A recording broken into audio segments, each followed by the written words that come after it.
বিভিন্ন ক্যাম্পাসে আমরা দেখেছি একটি অস্থিতিশীল পরিস্থিতি তৈরি করা হচ্ছে। আমি মনে করি এটা দীর্ঘমেয়াদে একটি ষড়যন্ত্রের অংশ হতে পারে। এই ষড়যন্ত্রের মাধ্যমে যারা পতিত ফ্যাসিবাদ, যারা বাংলাদেশ থেকে হাজার হাজার কোটি টাকা লুটপাট করে নিয়ে গিয়েছে, সেই অর্থ আবার বাংলাদেশে বিনিয়োগ করে দেশকে অস্থিতিশীল করে হয়তো ফেরার চেষ্টা করতে পারে।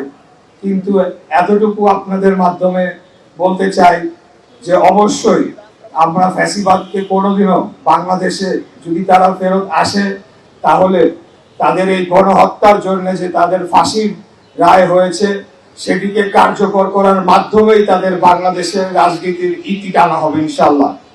আমরা বাংলাদেশ একটি বীরের জাতি।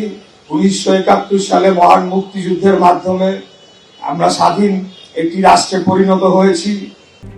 RICL TMX, যুগের পর যুগ স্থাপনা থাকে মজবুত এবং সেটির প্রতিধ্বনি আমরা দেখেছি 2024 সালের জুলাই আগস্টে যে গণ অভ্যুত্থান হয়েছিল, সাম্য, মানবিক মর্যাদা, সামাজিক ন্যায় বিচার, সেটি ছাত্র জনতার কণ্ঠস্বরে আবারও ভেসে এসেছিল। অন্যায় প্রতিবাদে তারা রাজপথে সকল ভয়ভীতি উপেক্ষা করে তাজা বুলেটের সামনে দাঁড়িয়েছিল।